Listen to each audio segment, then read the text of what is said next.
Are you familiar with this feeling? The feeling of déjà vu in a relationship. When you look at your new partner, new friend, or new boss, and with a chilling horror, you realize, I've been here before. The script is the same, the scenery is the same, even the lines are the same. Only the faces, names, and details change. But the essence remains unchanged. Betrayal again from someone you trusted.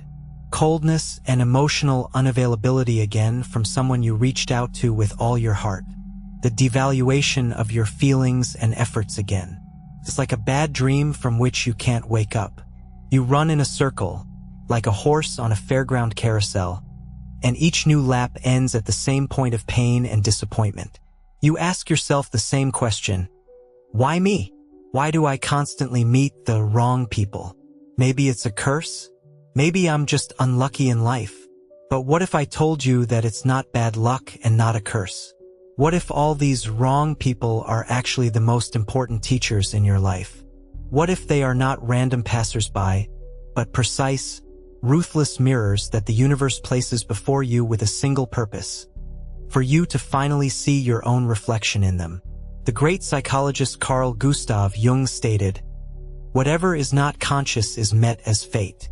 All the repetitive, painful scenarios in our lives are not fate. They are a projection of our own unhealed wounds, our unrecognized shadow sides, our hidden potential. We attract into our lives not what we want on a conscious level, but what we are on an unconscious level. Today, we will analyze the law of the mirror according to Carl Jung. We will understand why you step on the same rake in relationships over and over again. We will see which parts of yourself these wrong people reflect. And most importantly, we will find practical keys to clean this inner mirror. Because as soon as you change what is inside, the reflection in the outer world will change by itself almost magically. The wrong people will either change their attitude towards you or simply disappear from your life, making way for those who will reflect your new, found wholeness. The principle of the mirror itself is not esotericism or mysticism. It is deep psychology. Imagine that your unconscious is a powerful radio station that broadcasts a certain signal, a certain frequency, to the world 24 hours a day. This frequency consists of everything you carry inside yourself but are not aware of. Your childhood traumas, suppressed emotions, hidden beliefs about yourself and the world. And according to the fundamental law of resonance, it is precisely those people whose internal state resonates with your signal that are drawn into your life, like radio receivers tuning to this wave. You may consciously want love, care, and respect. But if your unconscious radio station is playing a song called "I Am Not Worthy of Love" or "I Will Be Abandoned Anyway" around the clock, then you will attract precisely those partners who will masterfully perform this melody for you. They will be cold, they will devalue you, or they will eventually leave. Your unconscious is not trying to hurt you. On the contrary, it is desperately trying to help you. It is trying to heal. It creates situations again and again that are similar to the one in which you were first traumatized, in the naive hope that this time you will react differently and close this gestalt. For example, if in childhood your father was emotionally cold and distant, and you spent your whole life trying to earn his love but never could, your unconscious has remembered this script. And in adult life, as if by a navigator, it will lead you to similarly cold and emotionally unavailable men. Not because you are a masochist, but because your inner wounded part is still desperately hoping. What if this time it works out? What if this time I can melt this ice and get the love I didn't get then? But the script always repeats. The ice does not melt, and you are left again with the same pain as in childhood. Or, for example, if you were betrayed by your best friend in school and experienced the shock and pain of that betrayal, then in adult life you may constantly encounter unreliable people who let you down and betray you. Your unconscious brings you back to the point of pain again and again, as if saying, "Look, here it is. It's time to finally learn to set boundaries, trust your intuition, and not dissolve into other people." Until we understand this mechanism, we are doomed to go in circles. We will change partners, friends, jobs, cities, but the script will follow us because we carry it within ourselves. True liberation begins the moment we stop asking the question, "Why is this happening to me?" and start asking the question, "What is this for? What is my soul trying to tell me through this person? What inner problem of mine is he highlighting for me?" This shift in focus from external blame to internal exploration is the first and most important step. To help you in this exploration, let's look at the three main types of mirrors that life puts in front of us. By understanding which one you look into most often, you will get the key to unraveling your repeating scenario. The repeating scenarios in our lives are not a chaotic set of events. They usually fit into a few clear patterns. Carl Jung would describe this through interaction with our shadow and anima/animus. But we can look at it through a simpler and more practical metaphor, a gallery of three magic mirrors. Every wrong person in your life is one of these mirrors. Your task is to understand which one you look into most often. The first mirror, a direct reflection of your shadow. This is the simplest and most painful type of mirror. The person you meet openly demonstrates the qualities that you suppress and condemn in yourself. He is the embodiment of your shadow. For example, you are an incredibly responsible, hyper-controlling person. You are never late, you always keep your word, you plan everything in advance. And then a partner enters your life who is the complete opposite. Always late, unreliable, living one day at a time. He doesn't just annoy you, he drives you crazy. You try to remake him, control him, force him to be normal, but nothing helps. Why did you attract him? Because he is a mirror of your suppressed part. Your soul, exhausted by total control, desperately craves lightness, spontaneity, and the right to make a mistake. But since you forbid this to yourself, it finds a person who lives this energy and tries to learn this lightness through him.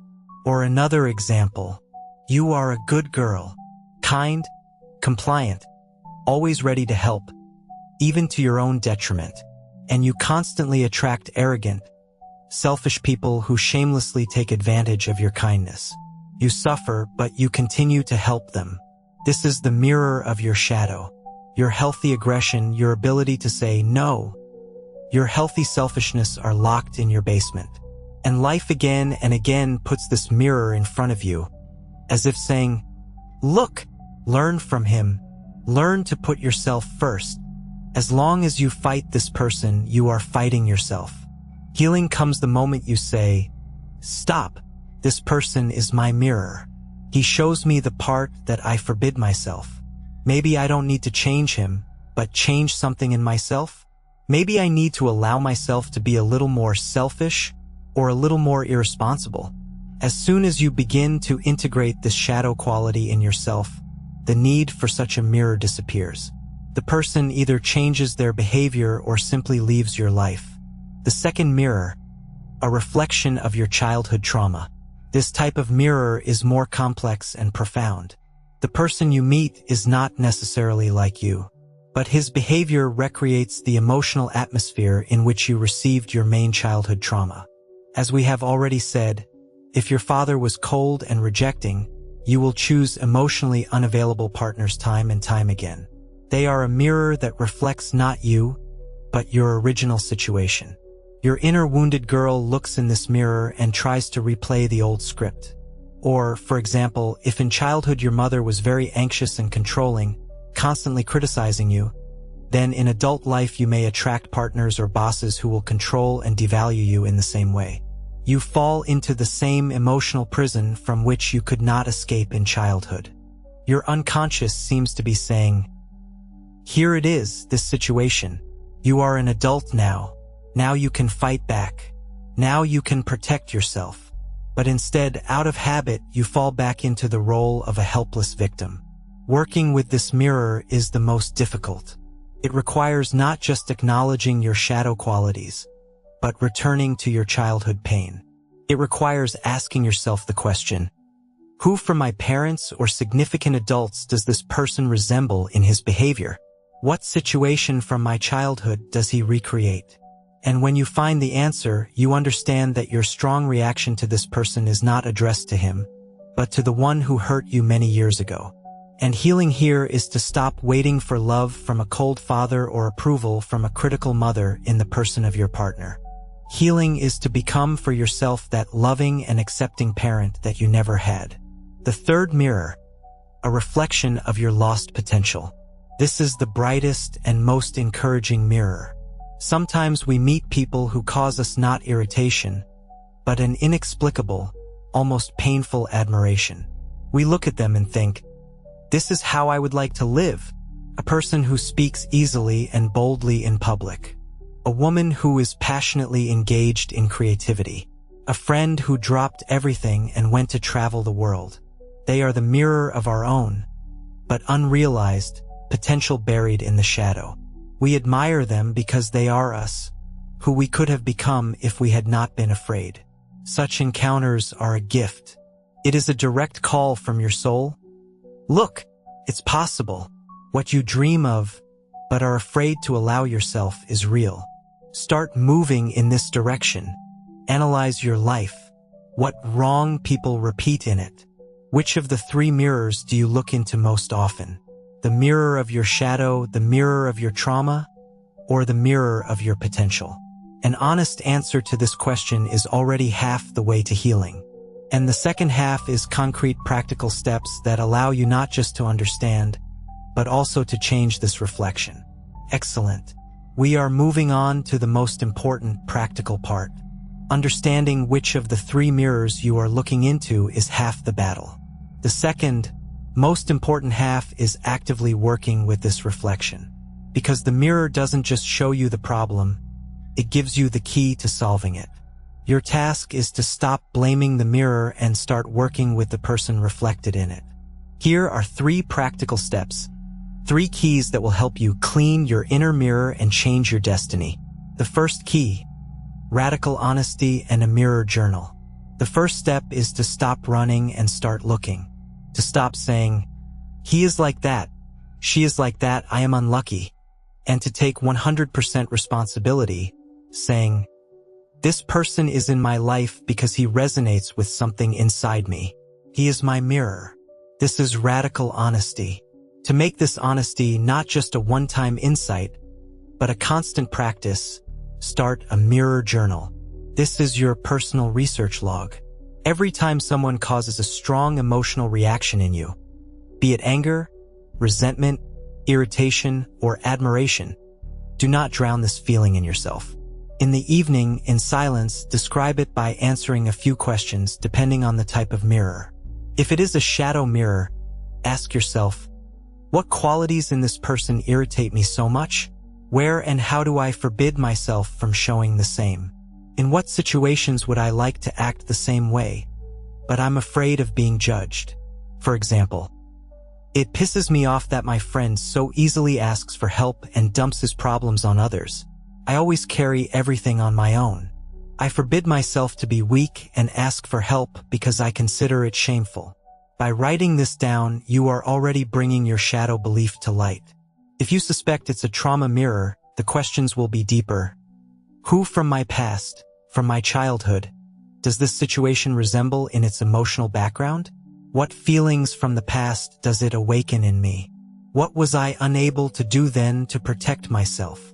For example, when my boss criticizes my work, I freeze up and feel worthless. This is exactly what I felt when my father checked my homework. I feel small, stupid, and guilty again. I couldn't answer him then. I just stayed silent and was afraid. And if it's a potential mirror, ask, what exactly do I admire so much in this person? What dream of mine, what talent of mine did I betray and bury? Looking at him. What is the first, tiniest step I can take in this direction tomorrow? For example, I admire how my friend boldly paints pictures and is not afraid to show them. I also once dreamed of drawing, but decided I had no talent. Tomorrow I will buy myself a small notebook and 1 pencil. This practice is your flashlight in a dark basement. It allows you to separate the real person from your projection. You stop fighting with the reflection and start seeing the original, your own internal processes. The second key, returning to the source and healing the wound. Intellectual understanding alone, especially when it comes to the mirror of trauma, is not enough. You can understand as much as you want that your partner reflects your cold father to you, but the pain of his coldness will not lessen. Because it is not you, the adult, who is hurting, but your inner child. That part of your psyche that remains frozen in the moment of trauma. And this part needs to be healed. For this, there is a powerful technique that can be done on your own. It is a meditation dialogue with your inner child. Find a time when no one will disturb you. Sit comfortably, close your eyes, take a few deep breaths and exhalations. Now, mentally return to that painful situation from your childhood that your mirror highlighted for you. The one where you felt lonely, abandoned, scared, or humiliated. Look at yourself as a child. See what you are wearing, what surrounds you. Feel the pain and fear that you experienced then. Now imagine that you, the present-day strong adult, enter this room. You approach the little you. You sit next to him or her, look into their frightened eyes, and you say the words that they so desperately wanted to hear then but didn't. Hello, I am you but grown up. I came to protect you. You don't have to be afraid anymore. You are not alone. I am with you. What is happening is not your fault. You are absolutely good. You are worthy of love simply by the fact of your birth. I will never leave you. I will always be there. Hug this little child. Feel how their fear and tension dissolve in your adult love and strength. Tell them that you are now taking responsibility for their safety. This is not just a sentimental exercise. On a deep, unconscious level, you are literally reprogramming your neural network. You are giving your wounded part the experience of safety, acceptance, and love that it lacked so much. You become that loving parent for yourself. And when this inner wound begins to heal, your unconscious radio station changes its signal. You stop broadcasting the frequency of, I am a victim, or I am unworthy of love to the world. And therefore, the mirror people who resonated with this frequency simply stop appearing in your life. The third key, the alchemy of the soul and conscious integration. When you have recognized the reflection and started to heal the wound, it is time for active steps in the real world. You must consciously begin to develop in yourself the qualities that were previously in the shadow or that you see in the mirror of your potential. This is the real alchemy, turning the lead of a problem into the gold of a new personality trait. If your shadow mirror showed you your suppressed aggression through irritation at arrogant people, start consciously, in small steps, practicing healthy boundary setting. You don't need to get into a conflict right away. Start small. The next time a colleague asks you to do their work for them, don't agree immediately out of fear of seeming bad. Take a pause and say firmly, but calmly, sorry, I can't today. I have a lot of my own tasks. Every such small act is a step towards integrating your healthy aggression. If your potential mirror showed you your admiration for creative people, take one tiny step in that direction. You don't need to quit your job and try to become a great artist right away. Sign up for one online drawing lesson. Buy one tube of paint and a canvas. Write one paragraph of text. It's not about becoming a genius, but about starting the process. Start feeding the part of your soul that has been hungry for so long. If your trauma mirror showed you your habit of being a victim, start practicing small acts of self-respect. Stop waiting for someone to make you happy. Make yourself happy. Take yourself to a good restaurant. Buy yourself something you've been dreaming of for a long time. Stop tolerating what is unpleasant to you. This conscious cultivation of new qualities and behaviors is the most important stage. You don't just understand what the mirror reflects. You actively change that reflection. You stop being a passive spectator of your destiny and become its author. When you begin this triple work, practicing radical honesty through the mirror journal, healing your childhood wounds through dialogue with your inner child, and consciously integrating new qualities into your life, something amazing happens. The world around you begins to change. But it is not the world that changes. You change. Your inner radio station, switches to a completely different frequency. You stop broadcasting the signal of victim, loser, or unworthy of love to the world. Instead, you begin to radiate a calm, confident frequency of wholeness, self-respect, and self-love. And by the law of resonance, the mirror people in your life begin to react to this new wave. One of three things happens. The first and most common scenario, the wrong people simply disappear from your life. They leave on their own without conflicts or drama. The friend who was used to taking advantage of your compliance suddenly stops calling because you, having started to say no, have become inconvenient for them. The emotionally cold partner who fed on your desperate attempt to earn their love loses interest in you because you, having started to give this love to yourself, are no longer a source of energy for them. They disappear because the mirror has become clean and they have nothing left to reflect in it. Their role in your life has been played. The second, rarer but possible scenario, people change their attitude towards you. The very boss who constantly criticized you suddenly starts consulting with you. The partner who never noticed your feelings suddenly begins to show care. This happens not because you changed them. It happens because, having healed your inner wound, you have stopped unconsciously provoking them into the old behavior. You have stopped entering into the familiar traumatic game of victim-aggressor with them. And they have no choice but to either leave or change the rules of the game. And the third, most beautiful scenario, completely different people start coming into your life. The right ones, people who reflect your new, found wholeness. You suddenly start meeting partners capable of deep emotional intimacy. Friends who know how to not only take but also give. Bosses who see and value your potential. This is not magic. This is the physics of the soul. You changed your signal, and receivers tuned to your new, healthy frequency began to be drawn into your life. Life ceases to be a series of repetitive, painful lessons. It becomes a space of opportunities, a space of free and conscious choice. You are no longer a victim of fate. You are its co-creator. You understand that every person, every situation is a gift. Even the most painful encounters were not a punishment, but a priceless signpost that led you home, to yourself. We started our conversation with a question that torments millions of people. Why do I constantly meet the wrong people? And the wisdom of Carl Jung gives us an honest, deep, and encouraging answer. We meet them because they are our mirrors. They are our greatest teachers who, ruthlessly but with love, show us the parts of our soul that we ourselves refuse to see. Our wounds, our shadow, our undiscovered potential. Stop fighting the reflection. Stop changing, blaming, and remaking other people. It is pointless. All the power, all the control over your destiny is not outside, but inside. Look into your mirror. Dare to see what it shows you, and start working on yourself. This path requires courage, but it grants the greatest of freedoms. Freedom from repeating scenarios, freedom from the power of the past, freedom to be the author of your own life.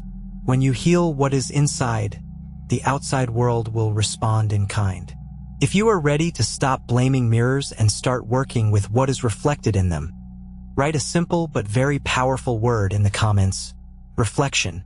Let this become a symbol of your determination to take responsibility for your life and turn your destiny from predetermination into a conscious choice. Thank you for being with us on this deep journey. Subscribe to the channel to continue discovering the secrets that are hidden inside us. Until next time.